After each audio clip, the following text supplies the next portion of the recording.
Hello दोस्तों, स्वागत है आपका एक बार फिर से आपके अपने YouTube channel YS Movies Hindi explanation में। दोस्तों आज की मूवी है MCU की 22वीं मूवी और इसका नाम है एवेंजर एंड गेम। इस कहानी की शुरुआत वहीं से होती जहां से एवेंजर इन्फिनिटी वॉर की कहानी एंड हुई थी। और अगर आपने अभी तक वो मूवी नहीं देखी तो आपको डिस्क्रिप्शन में उसकी लिंक मिल जाएगी, आप उसे वहाँ से देख सकते हैं। तो दोस्तों चलिए शुरू करते हैं आज की मूवी की कहानी।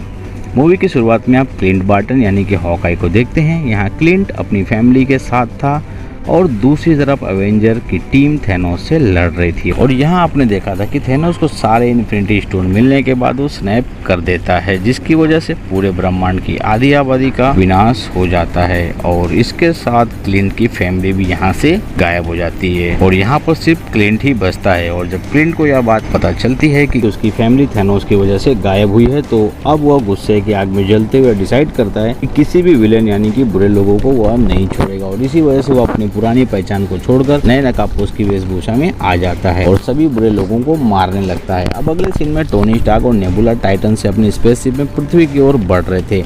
अपनी इस यात्रा में उनके 22 दिन बीत चुके थे और इनके पास यहाँ खाने पीने के लिए कुछ नहीं बचा था। इस वजह से टोनी स्टार्क काफी कमजोर हो जाता है। नेबुला एक रोबोट थी तो उसे कोई खास फर्क नहीं पड़ता, लेकिन टोनी की तो जान पर ही बनाई थी।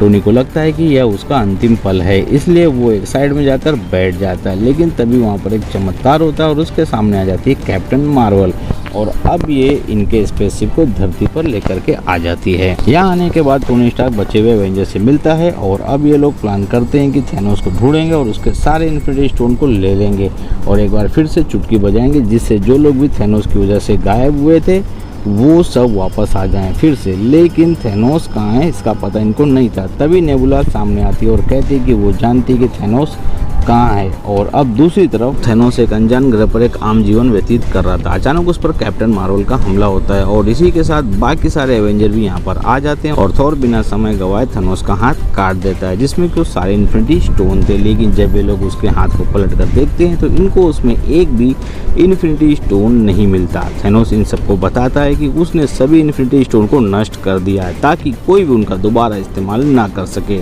थैनोस के पास अब वो स्टोन्स नहीं थे जिससे वो पहले की तरह शक्तिशाली नहीं रह गया था और थॉर भी उसकी ये सारी बातें सुनकर गुस्सा हो जाता है और वो उसका सर धड़ से अलग कर देता है और इसके बाद सब वापस धरती पर आ जाते हैं। अब हम देखते हैं कि 5 साल बाद का सीन हमें दिखाया जाता है।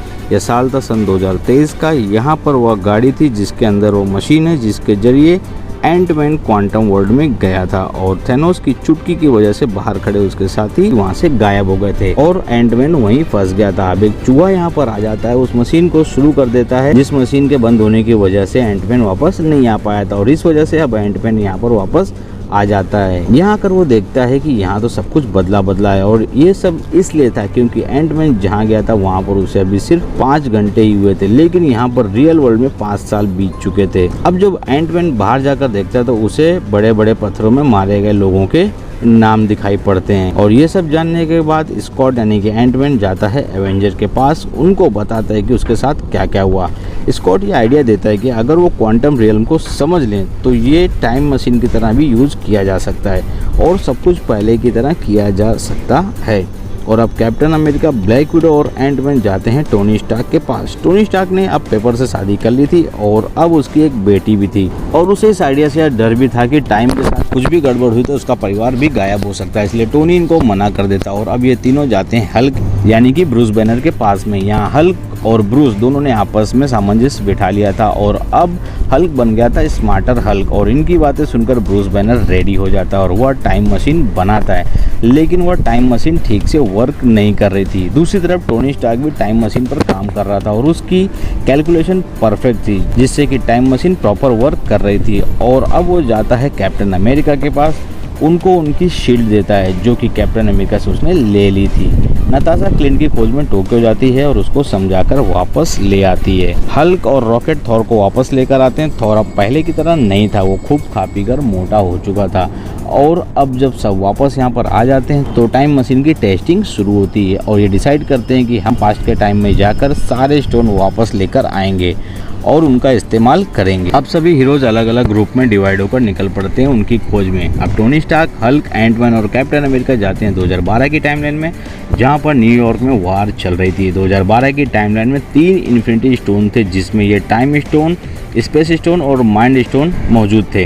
अब टोनी और एंटमैन स्पेस स्टोन को लेने के लिए एवेंजर्स के टावर में जाते हैं और उसे लेकर आ रहे होते हैं कि तभी वहाँ पर 2012 के हल्क की वजह से उनका सारा काम खराब हो जाता है। यहाँ उनके हाथ से स्पेस स्टोन का बैग गिर जाता है और वो टेसरेक्ट क्यूब मिल जाता है लोकी को, जिसको लेकर लोकी वहाँ से गायब हो जाता है। और दूसरी तरफ 2012 और अभी के कैप्टन अमेरिका का आमना सामना एक दूसरे से होता है और इन दोनों के बीच यहाँ पर लड़ाई शुरू हो जाती है और अभी वाला कैप्टन अमेरिका वो छड़ी ले लेता है जिसमें माइंड स्टोन लगा था। इसके बाद हल्क टाइम स्टोन लेने के लिए जाता है, लेकिन वहाँ पर टाइम स्टोन डॉक्टर स्ट्रेंज के पास नहीं बल्कि गुरुमा के पास था।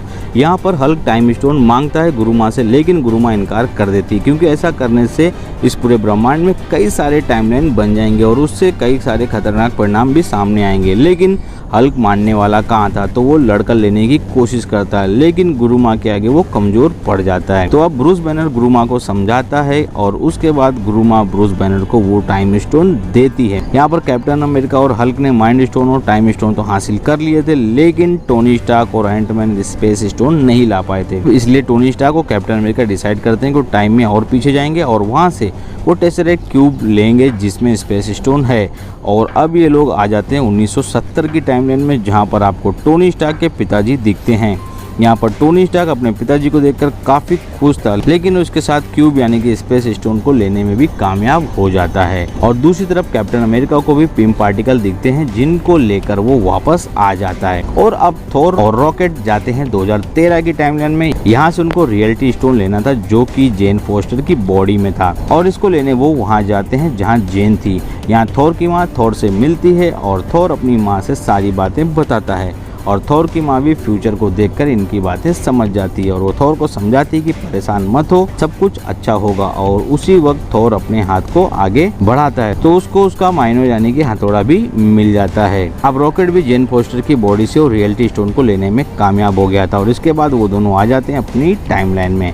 इसके बाद आप देखते हैं क्लिंट और नताशा को ये 2014 की टाइमलाइन में आए थे वॉर्मिर पर और इनको चाहिए था सोल स्टोन। और यहाँ रेड स्कल से मिलकर इनको पता चलता है कि सोल स्टोन के लिए पहले तुमको एक सोल यहाँ पर देनी होगी, यानी कि इन दोनों में से किसी एक को जान देनी होगी सोल स्टोन के लिए। और ये दोनों ही खुद की जान देना चाहते थे उसके लिए। और अब ब्लैक विडो और हॉकाई में इसलिए फाइट भी होती है, लेकिन ब्लैक विडो अंत में हॉकाई को हराकर सोल स्टोन के लिए खुद को सेक्रीफाइस कर देती है। इसके बाद क्लिंट को सोल स्टोन मिल जाता है और अब वो अपनी टाइमलाइन में यहाँ पर वापस आ जाता है। अब अगले सीन में आप नेबुला और रोड्स को देखते हैं जो कि 2014 की टाइमलाइन में मोराक पर आए थे पावर स्टोन की तलाश में। यहाँ पर 2014 का पीटर पुल पहले से मौजूद था और वो भी इस पावर स्टोन को लेने आया था, लेकिन ये दोनों उसको बेहोश करके पावर स्टोन की तरफ बढ़ते हैं और पावर स्टोन ले लेते हैं। लेकिन जब ये वापस जाने लगते हैं तो यहाँ पर नेबुला को कुछ यादें आने लगती हैं इसके माइंड में और इसका ट्रांसमीटर खराब हो जाता है। तो यहाँ से रोड्स तो चला जाता है, लेकिन नेबुला यहाँ पर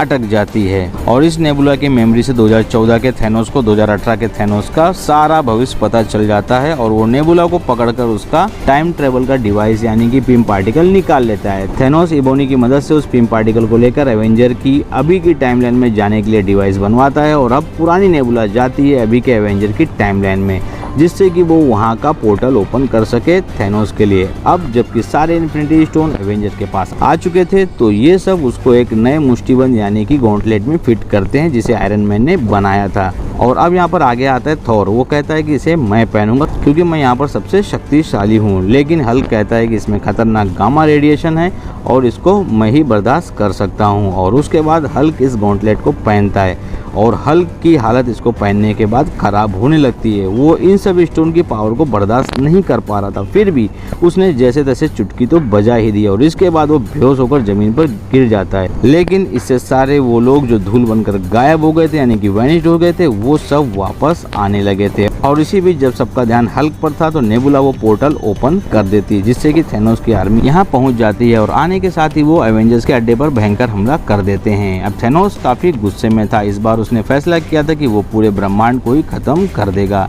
और उसकी इस बात से थैनोस और एवेंजर के बीच यहाँ पर घमासान लड़ाई शुरू हो जाती है। लेकिन थैनोस काफी शक्तिशाली था तो वो सारे एवेंजर पर भारी पड़ता है। वो थोर को उसके ही स्टॉर्म ब्रेकर से मारने वाला था, लेकिन तभी थोर का हथौड़ा उसको आकर लगता है और थोर और थैनोस दोनों देखते हैं कि उसे किसी और ने नहीं बल्कि कैप्टन अमेरिका ने फेंका था। दूसरी तरफ नेबुला उस मुष्टिबंद को ले लेती है और थैनोस के पास ले जाने वाली होती है कि तभी यहाँ पर प्रेजेंट टाइम की नेबुला और गमोरा आ जाते जाते हैं और पुरानी नेबुला को समझाने की कोशिश करते हैं, लेकिन वो नहीं मानती। तो अभी की नेबुला पास्ट की नेबुला को मार देती है और वो मुष्टिबंद हॉकाई ले लेता है उससे। दूसरी तरफ थेनोस ने अपनी पूरी आर्मी बुला ली थी और ये एवेंजर्स उनके सामने लड़ नहीं सकते थे, लेकिन तभी वो एवेंजर्स जो गायब हो चुके थे वो सारे यहाँ पर वापस आने लगते हैं। यहाँ इसके साथ ब्लैक पैंथर की आर्मी भी आ जाती है और इसके बाद वोंग की भी आर्मी यहाँ पर आ जाती है एवेंजर की तरफ से लड़ने के लिए, और वो सब थेनोस की आर्मी पर हमला कर देते हैं। इन्फिनिटी स्टोन वाला मुष्टिबंद जो कि स्पाइडरमैन के पास था, वो उस गॉन्टलेट को थेनोस से दूर ले जाना चाहता था। थेनोस यहाँ उसे रोकने की कोशिश करता, लेकिन तभी यहाँ पर वांडा आ जाती है और उसे बुरी तरह से मारने लगती है। तो अपनी हार देखते हुए थेनोस यहाँ पर अपने वारशिप से इन सब की तरफ कई सारी मिसाइलें छोड़ने का आदेश देता है और इसके बाद वो वारशिप काफी घातक हमला इन पर कर देता है और यहाँ पर तबाही मच जाती है। लेकिन तभी थेनोस का वारशिप ऊपर की तरफ हमला करने लग जाता है और यहाँ सभी हैरान थे कि अब क्या हुआ। तभी यहाँ पर हमें अंतरिक्ष से दिखती है कैप्टन मार्वल, जो कि एक ही झटके में थेनोस के वारशिप को तोड़ देती है और अपनी सुपर स्पीड से थेनोस के कई सारे सिपाहियों को भी मार देती है। और अब वो उस गॉन्टलेट को लेकर उस मशीन की तरफ से बढ़ती है जहाँ से क्वांटम वर्ल्ड में जाया जा सकता था, लेकिन वो वहाँ पहुँचती उसके पहले ही थेनोस अपना हथियार उस पर फेंक कर उस गाड़ी को ही तबाह कर देता है जहाँ वो मशीन थी। अब इस हमले में वो गॉन्टलेट नीचे गिर जाता है और थेनोस उस गॉन्टलेट को पहन लेता है जिसमें वो 6 के 6 इन्फिनिटी स्टोन थे और अब वो फिर से इस ब्रह्मांड का सबसे शक्तिशाली प्राणी बन चुका था और अब वो इस पूरे ब्रह्मांड को ही खत्म कर देना चाहता था चुटकी बजा के। लेकिन चुटकी बजाने से पहले ही कैप्टन मार्वल उसका गॉन्टलेट पकड़ लेती है और थेनोस पर हावी हो रही थी। तभी थेनोस गॉन्टलेट से एक स्टोन को निकालकर कैप्टन मार्वल पर हमला कर देता है और कैप्टन मार्वल एक जोरदार झटके के साथ दूर जाकर गिरती है और इसी वक्त डॉक्टर स्ट्रेंज आयरन मैन को एक उंगली का इशारा करते हैं, जिसका मतलब था कि यही वो एक मौका है जो कि करोड़ों बार में से एक बार आता है। और इसी को डॉक्टर स्ट्रेंज ने इन्फिनिटी वॉर मूवी में टाइटन पर देखा था और अब टोनी स्टार्क थेनोस का मुष्टिबंद पकड़ लेता है, लेकिन थेनोस उसे दूर झटक देता है और अब थेनोस कहता है कि मैं हूँ अनहोनी और इसके बाद वो चुटकी बजा देता है। लेकिन यहाँ पर कुछ भी नहीं होता क्योंकि थेनोस के मुष्टिबंद में इन्फिनिटी स्टोन तो थे ही नहीं, क्योंकि उनको आयरन मैन ने तभी ले लिया था जब उसने थेनोस का मुष्टिबंद पकड़ा था। और अब अपने नैनो टेक्नोलॉजी की मदद से नया गॉन्टलेट बनाकर अपने हाथ में उसे आयरन मैन ने धारण कर लिया था और अब आयरन मैन कहता है कि मैं हूँ आयरन मैन और वो चुटकी बजा देता है और इसके साथ ही यहाँ से थेनोस की पूरी आर्मी और थेनोस धूल के कण बनकर गायब हो जाते हैं। लेकिन इन स्टोन की पावर से आयरन मैन भी काफ़ी जख्मी हो जाता है और उसके प्राण वहीं पर निकल जाते हैं। अब टोनी स्टार्क के फ्यूनरल पर आप यहाँ पर सभी हीरोज़ और सुपर हीरोज़ को देखते हैं और इसके बाद थॉर अब गार्डियन ऑफ द गैलेक्सी की टीम में शामिल हो जाता है और वेलकेरी को न्यू एसगार्ड का रूलर वो बना देता है। कैप्टन अमेरिका थॉर के हथौड़े और उन 6 इन्फिनिटी स्टोन को लेकर टाइम मशीन की मदद से उनकी सही जगह की ओर निकल जाता है और इसके बाद वो जाता है सन 1945 में, जहाँ पर वो पेगी कार्टर से मिलता है और उसके साथ अपनी पूरी जिंदगी बिताने के बाद आता है इस टाइमलाइन में, जहाँ पर कैप्टन अमेरिका अब बूढ़ा हो चुका था और अब यहाँ वो अपनी शील्ड को फाल्कन को देता है और फाल्कन भी इस बात से काफी खुश था और इसके साथ यह मूवी यहाँ पर समाप्त हो जाती है। और हमने इसके पहले की सारी एवेंजर्स मूवी की लिंक को डिस्क्रिप्शन में दिया है, आप उसको वहाँ से देख सकते हैं और उनकी एक्सप्लेनेशन को आप प्लेलिस्ट से भी देख पाएंगे। दोस्तों यह मूवी साल 2019 में रिलीज हुई थी। IMDb पर इसकी रेटिंग है 8.4 आउट ऑफ 10, रोटेन टमाटोज पर इसकी रेटिंग है 94% और मेटाक्रिटिक स्कोर इसका है 78%। इसके साथ 94% गूगल यूजर्स ने इसे लाइक किया है। इस 181 मिनट की मूवी को डायरेक्ट किया है एंथनी रूसो और जॉय रूसो ने। इसका बजट था लगभग $356 मिलियन से $400 मिलियन के बीच और इसने बॉक्स ऑफिस पर कमाई की थी $2.798 बिलियन की। इसके बाद आपको एवेंजर की अगली मूवी देखने मिलेगी जिसका नाम है एवेंजर द कांग डायनेस्टी और एवेंजर सीक्रेट वार्स, लेकिन इनको आने में भी टाइम है। इस फिल्म की कास्ट की लिंक भी आपको डिस्क्रिप्शन में मिल जाएगी, आप वहां से हमारी अदर सोशल मीडिया प्लेटफॉर्म से भी जुड़ सकते हैं। तो अब आप अपनी राय और सजेशन हमें कमेंट में बताइए और इस वीडियो पर अपना एक लाइक ज़रूर दीजिए। इसके साथ नए लोग कृपया हमारे इस चैनल को सब्सक्राइब करके बेल आइकन ज़रूर दबाएं और सिलेक्ट करें ऑल पर। आपसे मिलेंगे अगले वीडियो में, तब तक के लिए thanks for watching and bye.